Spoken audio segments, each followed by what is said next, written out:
Hello everyone, welcome to my channel. आज की video में हम कंटिन्यू करने वाले हैं क्लास 11th इंग्लिश लिटरेचर की बुक वुवन वर्ड्स की फोर्थ ऐसे को ट्राइबल वर्स, जिसके ऑथर हैं जी एन देवी। इसको हम कंटिन्यू कर रहे हैं। ये इसका थर्ड पार्ट है। पहले दो पार्ट्स में हम काफ़ी कुछ पढ़ चुके हैं। बस हमारे लास्ट के 2-3 पेजेस रह गए हैं, जिसमें हम इनके जो गीत हैं तीनों जातियों के, जनजातियों के, उनको पढ़ने वाले हैं। तो 168 नंबर पेज से हम कंटिन्यू करेंगे इसको। अब मुंडा सॉन्ग से। ये मुंडा जनजाति का सॉन्ग है जिसके बारे में हम पढ़ेंगे अब।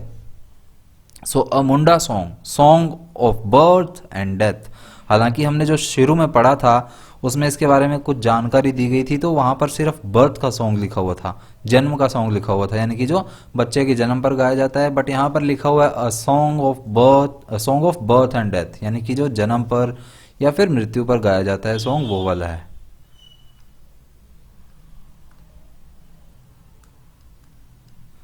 तो इसके बारे में हम पढ़ने वाले हैं। तो इसमें क्या लिखा है? My mother the sun rose, a son was born. तो यहाँ पर लिखा हुआ है मेरी माँ देख, सूरज सूरज जो है वो उग आया है और एक बच्चे का जन्म हुआ है। माई मदर द मून रोज, मेरी माँ देख देख चंद्रमा उगाया है। अ डॉटर वॉज बॉर्न, एक बिटिया का जन्म हुआ है।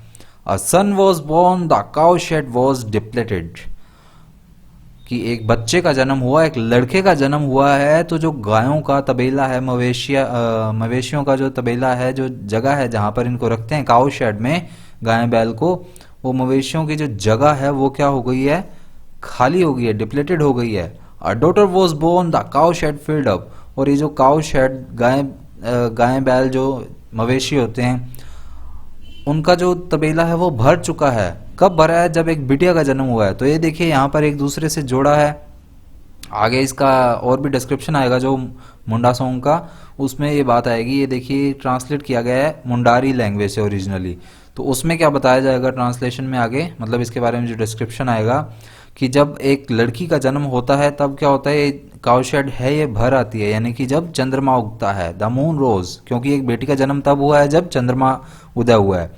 और एक बेटे का जन्म कब हुआ है? जब सन रोज हुआ है, यानी कि सूरज उदय हुआ है। और उस टाइम क्या हुआ? काउ शेड जो है वो खाली हो गई है, यानी कि पूरी तरह से वो खाली हो गई है। यानी कि इंपॉर्टेंस यहाँ पर किसको दे दी? यहाँ पर गर्ल्स को या फिर वुमेन को इंपॉर्टेंस दी है इसने, इस सॉन्ग के accordingly. Now note on the Munda tribe. अब मुंडा ट्राइब पर एक नोट है छोटा सा। क्या है इसमें? The Munda tribals live in parts of Jharkhand, west Bengal, Assam, Tripura, Madhya Pradesh and Orissa.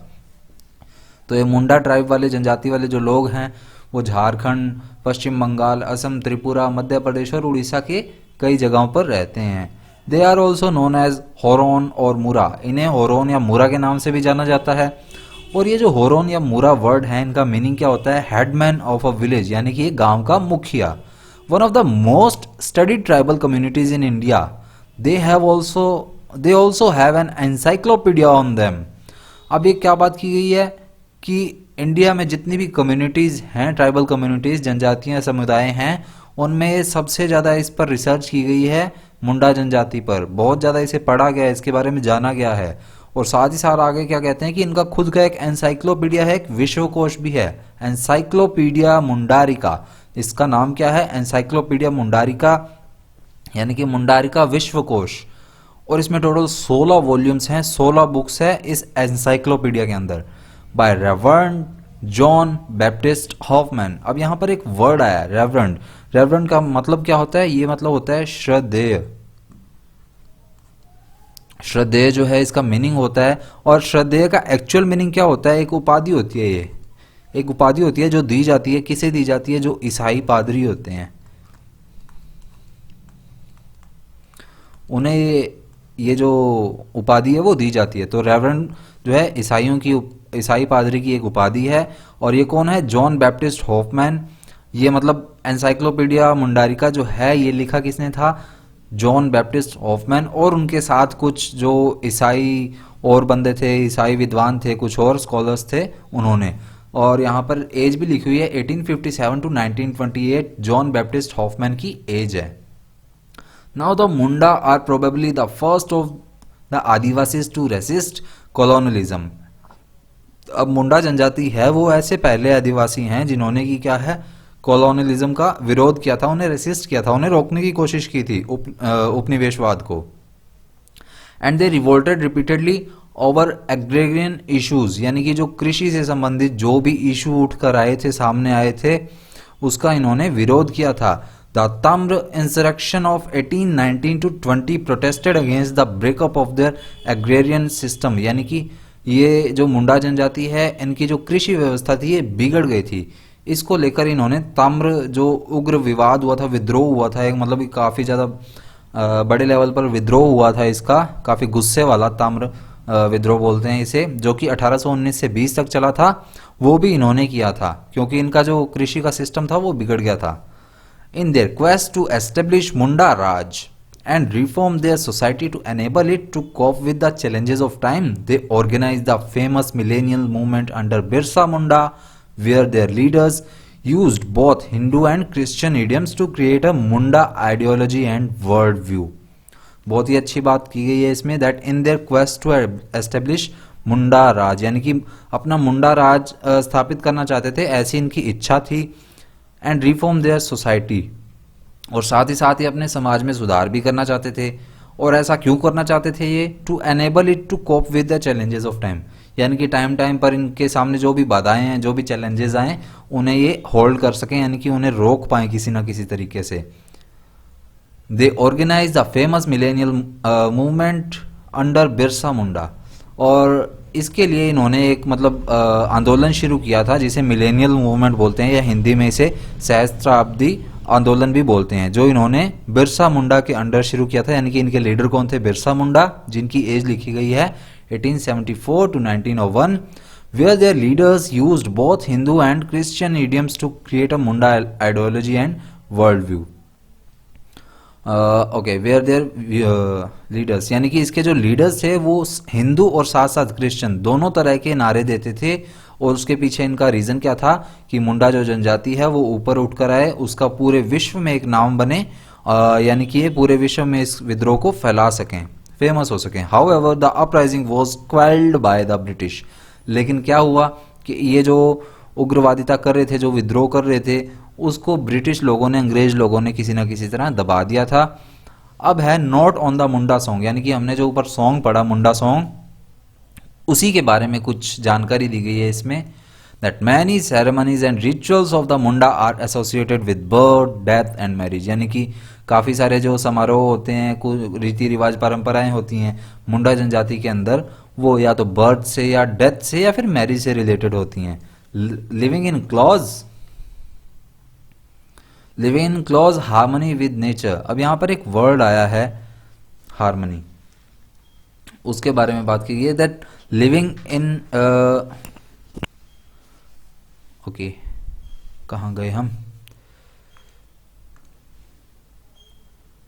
Living in close harmony with nature, यानी कि नेचर के, यानी कि प्रकृति के इतना समीप होने के साथ साथ, यानी कि इतना सामंजस्य होने के साथ साथ, इतने जुड़े होने के साथ साथ प्रकृति में, their lives are synchronised with the changing rhythms of nature.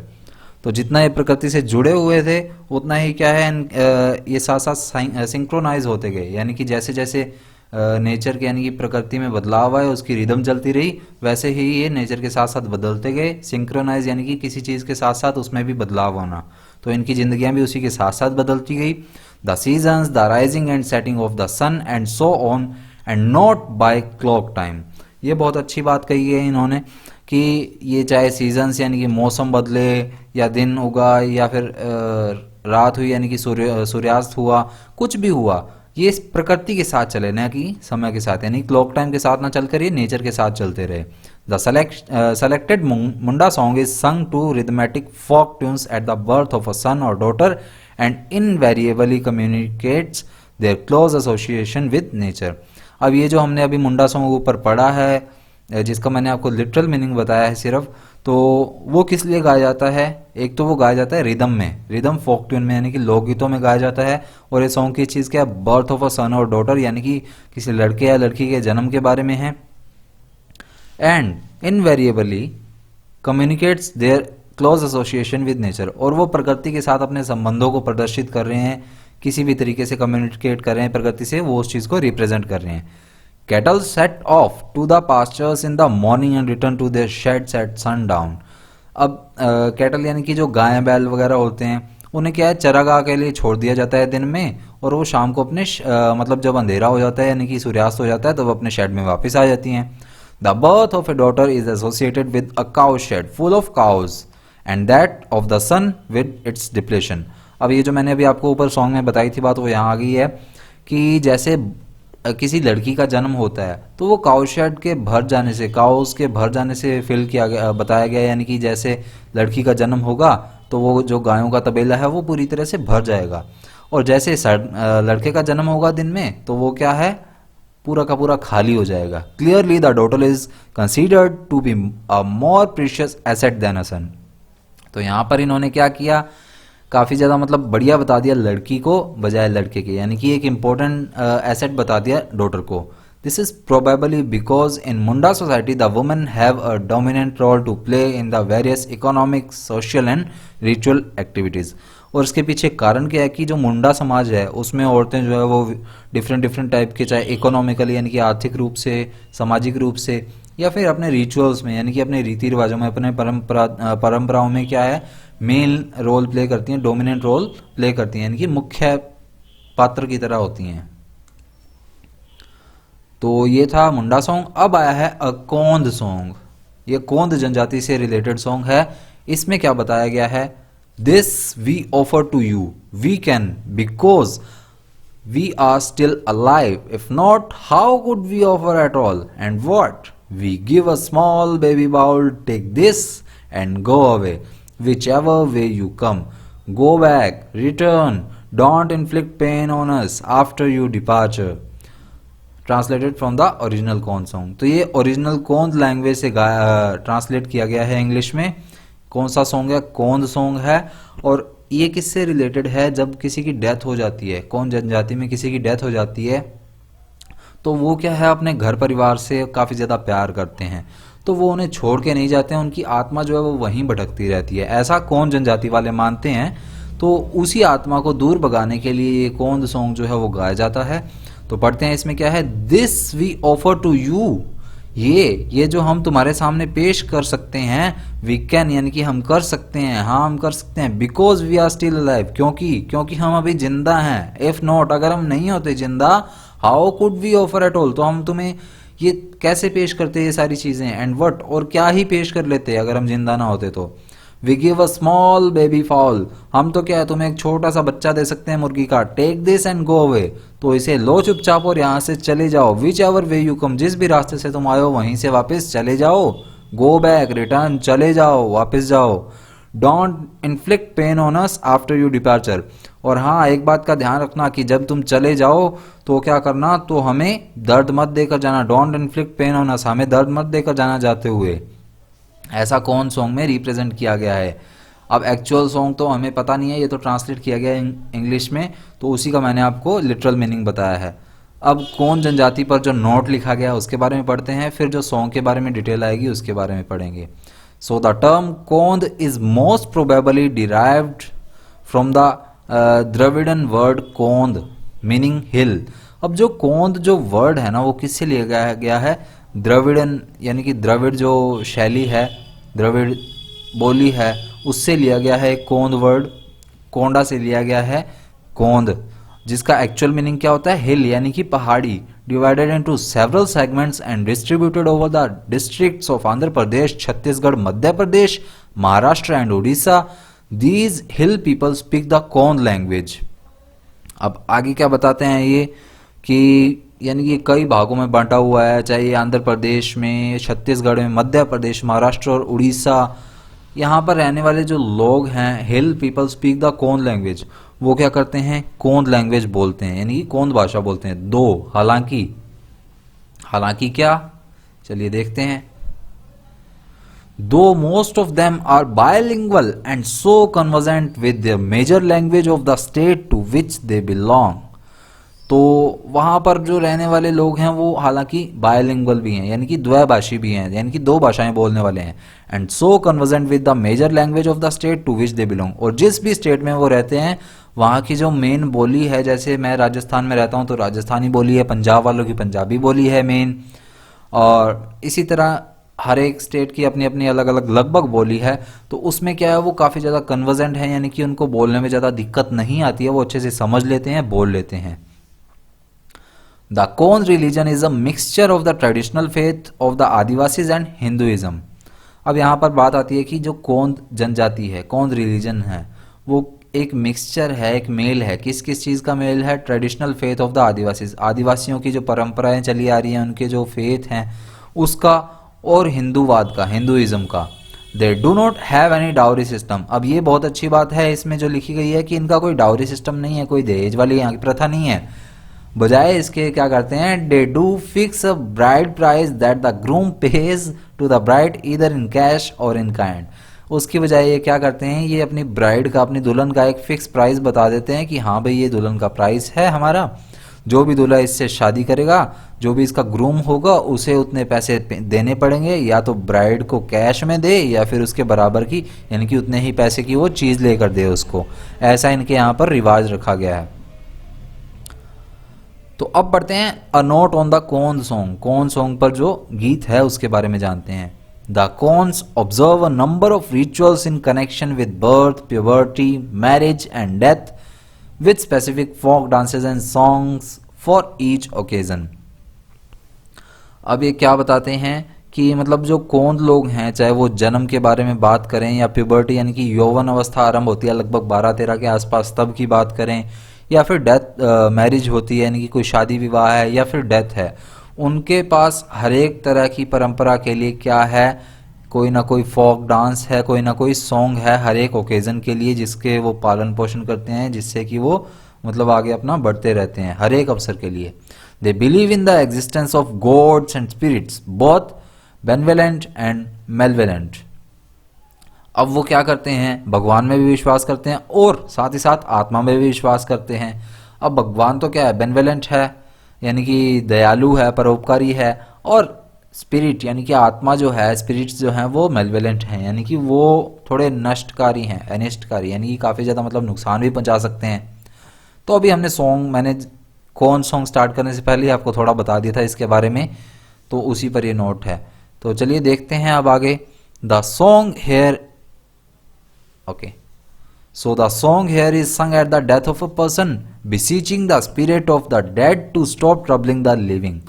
अब ये सॉन्ग जो हमने अभी पढ़ा, ये किसी डेथ पर्सन के बारे में है जो कि बिसीच कर रहे हैं, यानी कि हम, हमारे जैसे जो नॉर्मल लोग हैं वो क्या है, विनती मांग रहे हैं, बिसीच कर रहे हैं, किस चीज़ से, आत्मा से, कि हाँ भाई हमें क्या है, जो जिंदा लोग हैं उन्हें ट्रबल करना बंद करो, यानी कि उन्हें परेशानी में लाना बंद करो, हम रिक्वेस्ट कर रहे हैं।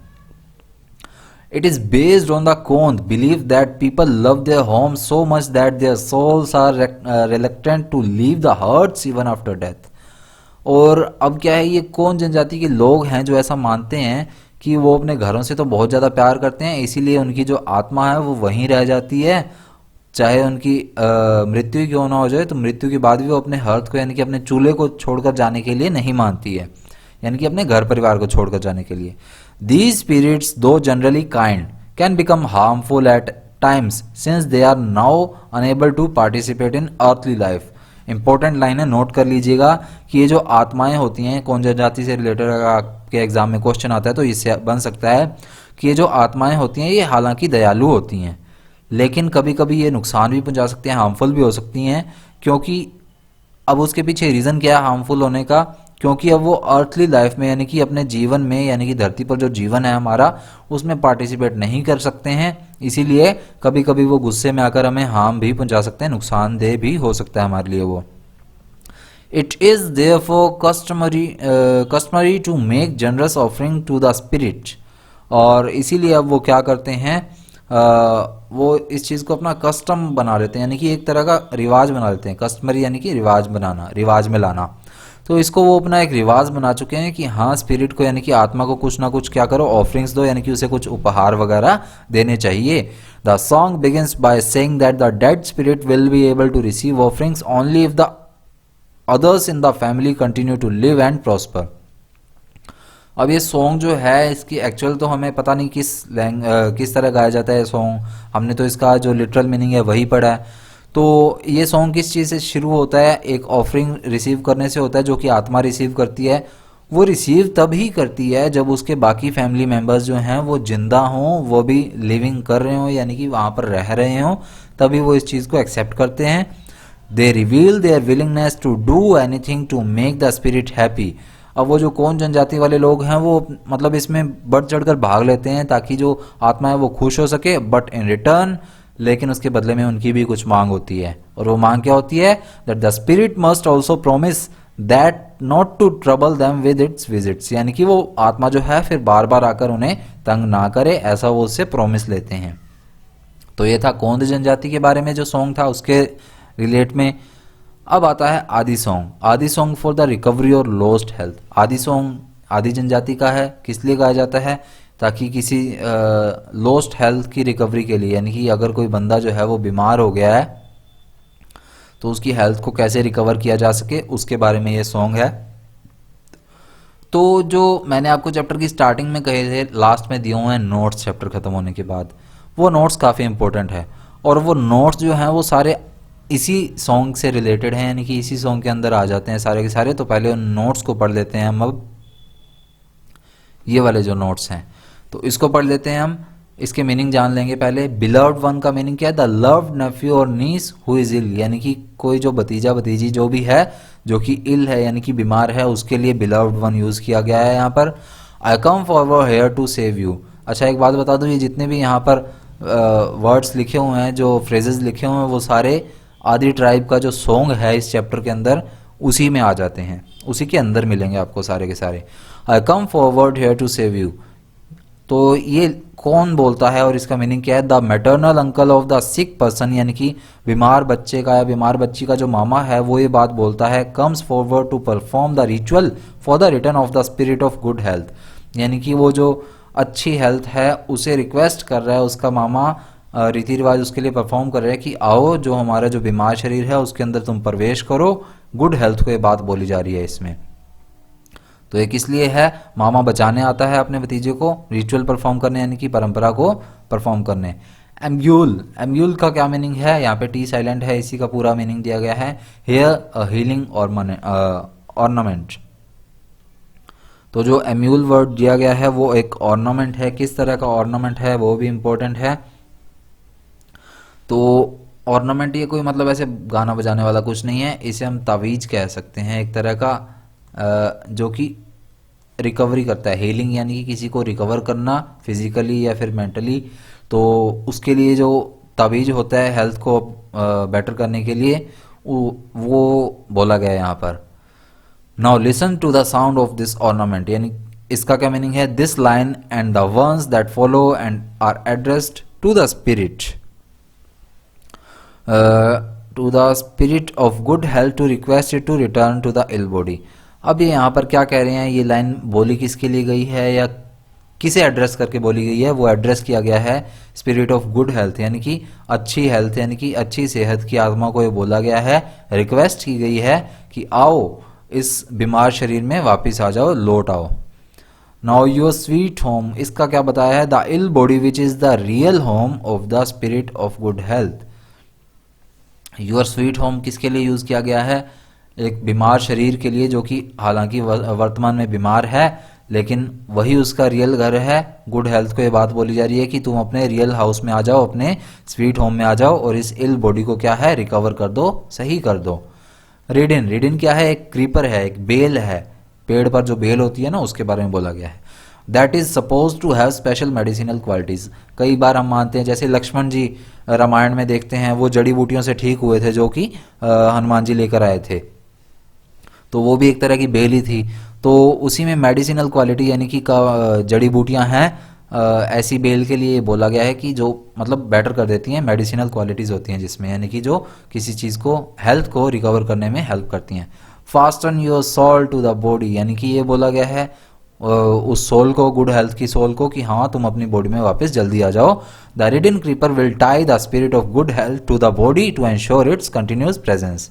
अब ये बात किस लिए बोली गई है कि ये जो रिडन क्रीपर है, यानी कि जो बेल है, वो क्या करेगी, टाई कर देगी, बांध देगी अच्छे हेल्थ की स्पिरिट को, अच्छी हेल्थ की आत्मा को, किससे बांधेगी, बॉडी से, ताकि क्या हो, वो लगातार उसमें बनी रहे और हमारी हेल्थ खराब ना हो। Follow the footprints of this cook. तो यहां पर क्या मीनिंग है इसका, follow the footprints of the cook का। Usually an offering like a cock और a hen is made to propitiate the spirit of good health and pursue it to return to the ill body. अब ये क्या बताया गया है, एक तरह की ऑफरिंग है जो कि जैसे कि एक कॉक यानी कि कोई मुर्गा या मुर्गी जो है वो क्या है, अपने आप को क्या करते हैं, संतुष्ट करते हैं, जैसे उसी तरह क्या है, propitiate the soul of good health, यानी कि अच्छी हेल्थ की स्पिरिट को ये बोल रहे हैं कि जैसे एक मुर्गा मुर्गी जो होते हैं वो अपने वे में आगे बढ़ते जाते हैं, वैसे तुम ही क्या करो, तुम भी आगे बढ़ते जाओ और धीरे धीरे अपने इल शरीर में, इल बॉडी में आ जाओ, लौट आओ, परस्यू करो उसे, कंटिन्यू करो उसमें आना। तो ये सारे इसके मीनिंग्स जो हैं या फिर जिसे ये डिनोट कर रहे हैं, एड्रेस कर रहे हैं, उसके बारे में बोला गया है। तो ये सारे कौन जनजाति से रिलेटेड थे आपको बता दूं, सॉरी कौन नहीं, आदि जनजाति, आदि ट्राइब का जो सॉन्ग था उससे रिलेटेड थे। अब आदि ट्राइब के सॉन्ग को हम पढ़ लेते हैं, क्या है उसमें, ये देखिए फर्स्ट लाइन में ही आ गया, ओ माय बिलव्ड वन, यानी कि वो उस भतीजे या फिर भतीजी को बोल रहा है अपना मामा, सॉरी भांजा है भांजी कह लीजिए, तो मामा भांजी होते हैं, मामा भांजा मामा भांजी। तो वो मामा रिक्वेस्ट कर रहा है कि ओ माय बिलव्ड वन, मेरे प्यारे, if you lost your health due to ill luck I come forward here to save you. अब वो मामा बोल रहा है कि अगर तुम अपने इल लक की वजह से, यानी कि तुम्हारे इतना अच्छा लक नहीं है, तुम्हारा स्वास्थ्य दुर्भाग्यवश बिगड़ चुका है, तो मैं आ जाता हूँ और क्या करूंगा मैं आकर, हेयर टू सेव यू, मैं आता हूँ और तुम्हें मैं बचाऊंगा, विद दिस एम्यूल, और मैं तुम्हारे ये तावीज बांधूंगा, ये तावीज तुम्हारे साथ क्या करेगा, to call back your lost health, ये तावीज तुम्हारे साथ क्या करेगा, तुम्हारी जो हालत खराब हो गई है उसे सही करेगा। Listen to the sound of this sweet ornament, कि इस प्यारी सी जो आवाज़ है, इस ऑर्नामेंट की तावीज की आवाज़ है, इसे सुनते रहो, इससे तुम्हारी हेल्थ जो है वो जल्दी रिकवर हो जाएगी। And follow me to your sweet home, अब ये आत्मा के लिए बोला गया है जो कि गुड हेल्थ की स्पिरिट है, उसे बोला गया है कि लौट आओ तुम वापस, फॉलो करो मुझे, लौट आओ वापस अपने ओरिजिनल शरीर में, अपने स्वीट होम में। आई टाई दिस रिडन क्रीपर, मैं तुम्हारे जो जड़ी बूटी है ये बांध दूंगा, और इससे क्या होगा, to fasten your soul to your body, और इससे जो तुम्हारी स्पिरिट ऑफ गुड हेल्थ होगी, यानी कि तुम्हारी जो आत्मा है वो तुम्हारी बॉडी में, तुम्हारे शरीर में वापस लौट आएगी, और मैं उसे बांध दूंगा।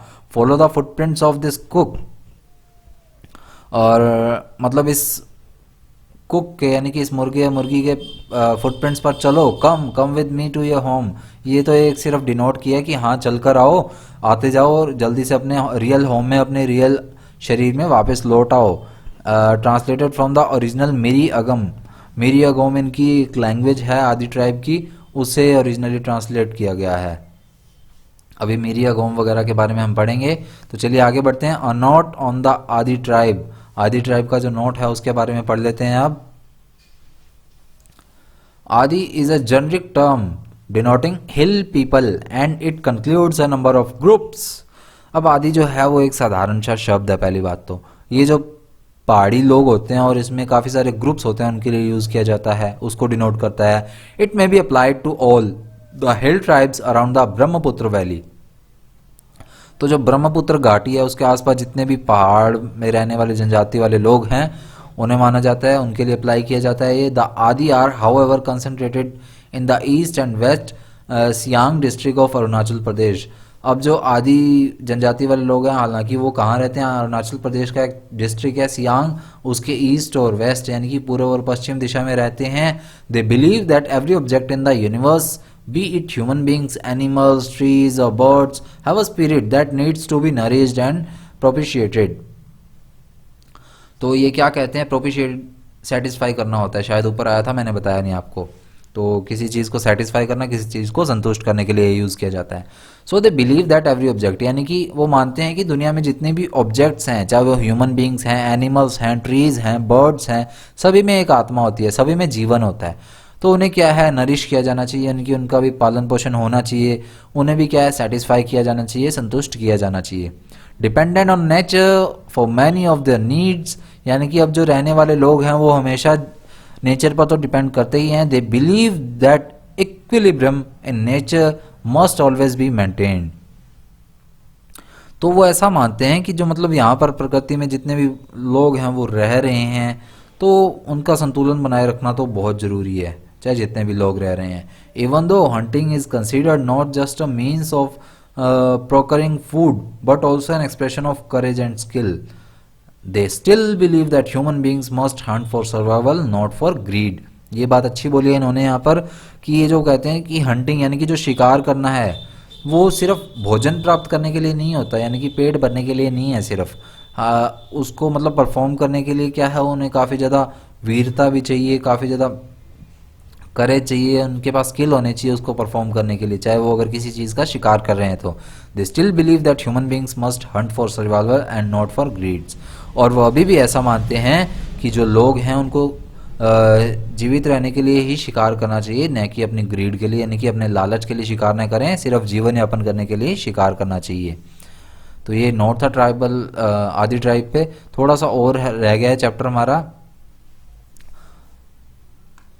So the Adi, okay, the Adi have two major languages. अब इनकी दो लैंग्वेजेस होती हैं जो बताई हैं, that they use for two different purposes. अब ये अलग अलग पर्पज पर अलग अलग लैंग्वेज यूज करते हैं दो। The language for routine conversation is called आदि अगम। जो ये रूटीन में यानी कि साधारणतः जो लैंग्वेज यूज करते हैं उसका नाम है आदि अगम या आदि अगोम।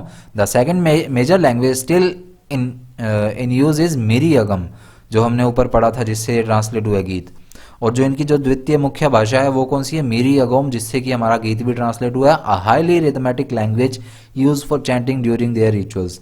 और ये काफ़ी ज़्यादा मतलब रिचुअल यानी कि रिथमेटिक यानी कि रिदम में बोली जाने वाली लैंग्वेज है, जो कि रिचुअल्स परफॉर्म करते टाइम, परंपरा वगैरह रीति रिवाज परफॉर्म करते टाइम जब गीत गाए जाते हैं यानी कि चैंटिंग की जाती है, चैंटिंग यानी कि गीतों को दोहराना, तो जो गीत गाए जाते हैं उस टाइम बोली जाती है। The headman of the village is generally the best hunter as well as an expert in Miri अगोम।